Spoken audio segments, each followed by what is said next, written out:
Hello and welcome to the new video. In this video, I'll be discussing about time invariant and time variant systems. So time invariance അല്ലെങ്കിൽ time variance എന്താണെന്നുള്ളതാണ് ഇവിടെ detail ചെയ്യുന്നത്. സിസ്റ്റത്തിൻ്റെ ക്ലാസിഫിക്കേഷനിലെ വേറൊരു ക്ലാസിഫിക്കേഷനാണ്. അപ്പോൾ നമ്മൾ ഒരു സിസ്റ്റത്തിനെ എപ്പോഴാണ് ടൈം ഇൻവാരിയൻറ്റ് എന്ന് പറയുന്നത്? ടൈം ഇൻവാരിയൻ്റ് എന്ന് പറഞ്ഞാൽ ടൈമിനനുസരിച്ച് മാറ്റമൊന്നും ഇല്ലാത്ത സിസ്റ്റം, അതാണ് ടൈം ഇൻവാരിയൻറ്റ് സിസ്റ്റം. ടൈം വാരിയൻ്റ് എന്ന് പറഞ്ഞാൽ ടൈമിനനുസരിച്ച് മാറ്റം ഉണ്ടാവുന്ന സിസ്റ്റം, സ്വഭാവത്തിൻ്റെ മാറ്റം കാണിക്കുന്നത്. So a system is said to be time invariant if its input-output characteristics do not change with time. ഒരു സിസ്റ്റം ടൈം ഇൻവാരിയൻ്റ് ആണ് എന്ന് പറയുന്നതിൻ്റെ ഇൻപുട്ടും ഔട്ട്പുട്ടും തമ്മിലുള്ള റിലേഷൻ ക്യാരക്ടറിസ്റ്റിക്സ് ടൈമിനനുസരിച്ച്, സമയം മാറുന്നതിനനുസരിച്ച് മാറുന്നില്ലെങ്കിൽ, അതായത് ഒരാളുടെ സ്വഭാവം എപ്പോഴും സെയിം തന്നെ ആയി നിൽക്കണമെങ്കിൽ, ഏത് സമയത്ത് ഇപ്പോഴുള്ള സ്വഭാവം തന്നെ കുറച്ച് കഴിഞ്ഞും കാണിക്കുന്നതെങ്കിൽ അങ്ങനത്തെ ഒരു അങ്ങനെ പറയുന്നതാണ് ടൈം ഇൻവാരിയൻ്റ്. അപ്പോൾ ഒരു സിസ്റ്റത്തിൻ്റെ കേസിൽ പറയുമ്പോൾ ഒരു ഇൻപുട്ട് ഔട്ട്പുട്ട് ക്യാരക്ടറിസ്റ്റിക്സ് വെച്ചിട്ടാണ് പറയുക. ഒരു പെർട്ടിക്കുലർ ഇൻപുട്ട് കൊടുത്താൽ അതൊരു പെർട്ടിക്കുലർ ഔട്ട്പുട്ട് വരും. ആ ഔട്ട്പുട്ട് സമയം കുറച്ച് ഡിലേ ചെയ്ത് കൊടുത്തു കഴിഞ്ഞാലോ കുറച്ച് അഡ്വാൻസ് ചെയ്ത് കൊടുത്തു കഴിഞ്ഞാലോ എന്ത് തന്നെ കിട്ടണം, ആ സെയിം സംഭവം തന്നെ തരികയാണെങ്കിൽ, ആ ക്യാരക്ടർ തന്നെ തരികയാണെങ്കിൽ അതിനെ നമ്മൾ എന്ത് പറയും? ടൈം ഇൻവാരിയൻറ്റ് സിസ്റ്റം എന്ന് നമ്മൾ വിളിക്കും. അപ്പോൾ നമുക്കിവിടെ ഒരു അതായത് സ്വഭാവം മാറാൻ പാടില്ല, അതാണ് ഉദ്ദേശിക്കുന്നത്. അപ്പോൾ ഇത് നമുക്കൊരു എക്സാമ്പിൾ ആയിട്ട് എടുക്കാം. ഇതാണ് നമ്മളുടെ ഇൻപുട്ട് എക്സ് ഓഫ് ടി. ഇങ്ങനത്തെ ഒരു എന്താ ട്രയാങ്കുലർ പൾസ് എന്നോ അങ്ങനെ പറയാം. ഈ ഒരു പൾസ് കൊടുക്കുമ്പോൾ എനിക്ക് ഇതാണ് എൻ്റെ സിസ്റ്റം എന്ന് പറയുന്നത് വിചാരിക്കുക. അപ്പോൾ ഈ ഒരു സിസ്റ്റം എനിക്ക് തരുന്ന ഔട്ട്പുട്ടാണ് ഈ കാണിച്ചിട്ടുള്ളൊരു ചെറിയ സ്ക്വയർ പൾസാണ് അത് തരുന്നത്. ഓക്കെ, ഇതാണ് നമ്മളുടെ സിസ്റ്റം എന്ന് പറയുന്നത്. ഇപ്പോൾ ഈ സിസ്റ്റത്തിനെ ടൈം ഇൻവാരിയൻ്റ് ആണോ വാരിയൻ്റ് ആണോ എന്നുള്ളതാണ് എനിക്ക് ചെക്ക് ചെയ്യേണ്ടത്. ഓക്കെ, ഇപ്പോൾ ഈ ഒരു സിസ്റ്റത്തിലേക്ക് ഇതിപ്പോൾ നമ്മളുടെ സിസ്റ്റം,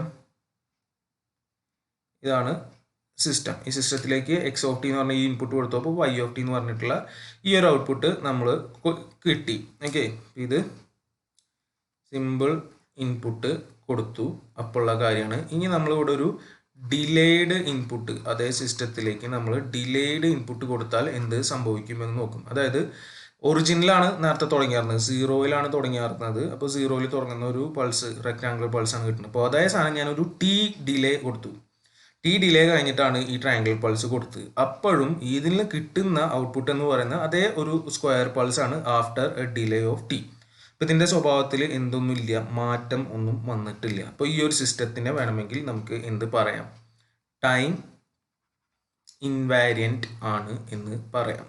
ഓക്കെ, ടൈം ഇൻവാരിയൻറ്റ് സിസ്റ്റമാണ്.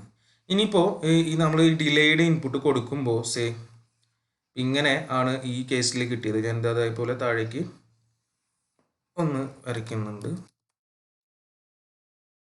അപ്പോൾ അതേ ഒരു സിസ്റ്റം തന്നെ ഇത്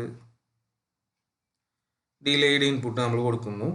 X of T minus T ആണ് ഇവിടെ കൊടുത്തിട്ടുള്ളത് കിട്ടുന്നത്. അപ്പോൾ എനിക്കിപ്പോൾ കിട്ടുന്ന ഈ ഔട്ട്പുട്ട് എന്ന് പറയുന്നത് അത് ഇങ്ങനെയാണ് എന്ന് വിചാരിക്കുക. ടൈം ഒന്ന് ഞാൻ ഷിഫ്റ്റ് ചെയ്തപ്പോൾ എനിക്ക് കിട്ടിയ ഔട്ട്പുട്ട് ഇങ്ങനെയാണ് വന്നത്. അപ്പോൾ ഇതിൻ്റെ ഷേപ്പ് എന്തായി?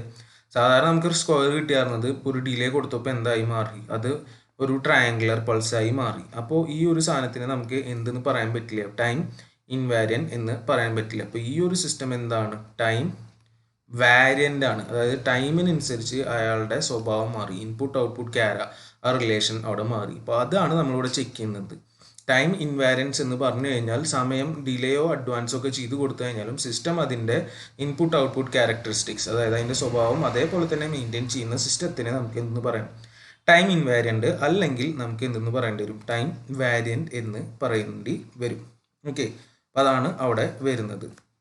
അപ്പോൾ അതാണ് നമ്മളവിടെ ചെക്ക് ചെയ്യുന്ന കാര്യം. അപ്പോൾ അത് എങ്ങനെ ചെക്ക് ചെയ്യുമെന്ന് വെച്ച് കഴിഞ്ഞാൽ നമ്മളവിടെ രണ്ട് കാര്യങ്ങളാണ് നമ്മളൊരു പ്രോബ്ലം ചെയ്യുമ്പോൾ കണ്ടുപിടിക്കുക. അപ്പോൾ ആ രണ്ട് കാര്യങ്ങളും ഈക്വൽ ആണെങ്കിൽ ടൈം ഇൻവാരിയൻ്റ് ആണെന്ന് പറയാൻ പറ്റും. അതായത് ഒന്ന് എന്ന് പറഞ്ഞു കഴിഞ്ഞാൽ ഔട്ട്പുട്ട് ഡിലേഡ്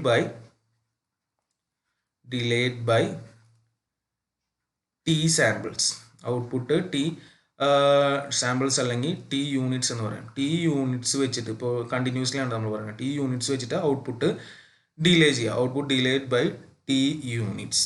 അപ്പോൾ അത് റെപ്രസെൻറ്റ് ചെയ്യാൻ വേണ്ടിയിട്ട് നമ്മൾ ഉപയോഗിക്കുന്നത് Y of T minus T. Y of T ആണ് ഔട്ട്പുട്ട് എങ്കിൽ അതിൽ ടി ഡിലേ വരുത്തുക പറഞ്ഞാൽ Y of T minus T എന്നാണ്. അപ്പോൾ അതാണ് ഒരു സംഭവം. ഇനി രണ്ടാമത്തെന്ന് പറഞ്ഞു കഴിഞ്ഞാൽ output due to delayed input. Output due to delayed input. ഇൻപുട്ടിൽ ഡിലേ വരുത്തി നോക്കി കിട്ടുന്ന ഔട്ട്പുട്ട് എന്താണെന്നാണ് നോക്കുന്നത്. അപ്പോൾ അതിനെ റെപ്രസെൻറ്റ് ചെയ്യാൻ വേണ്ടിയിട്ട് നമ്മൾ y of t comma t എന്നാണ് യൂസ് ചെയ്യുന്നത്.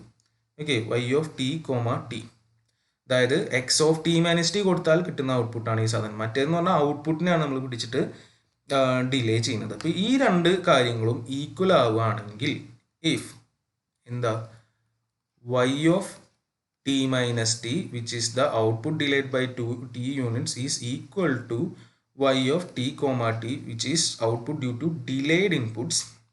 അങ്ങനെയാണെങ്കിൽ എന്തെന്ന് പറയാം? The system is time invariant. അപ്പം അങ്ങനത്തെ ഒരു സിസ്റ്റത്തിനെ നമുക്ക് ടൈം ഇൻവാരിയൻറ്റ് സിസ്റ്റം എന്ന് പറയാൻ പറ്റും. ഓക്കെ, അപ്പം അങ്ങനെയാണ് നമ്മൾ ടൈം ഇൻവാരിയൻസ് ചെക്ക് ചെയ്യുന്നത്. ഇപ്പോൾ ഡിസ്ക്രീറ്റിൻ്റെ കേസിലാണെങ്കിൽ ഇത് എങ്ങനെയായിരിക്കും നമ്മൾ എഴുതുന്നുണ്ടാവുക?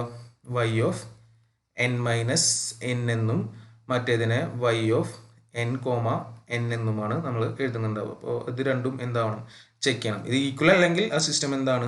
ടൈം വാരിയൻ്റ് ആണ്. അപ്പോൾ അത്രേ അവിടെ വരുന്നുള്ളൂ. അപ്പോൾ ഇതാണ് നമ്മൾ ചെക്ക് ചെയ്യേണ്ട ആവശ്യം വരിക. ഓക്കെ.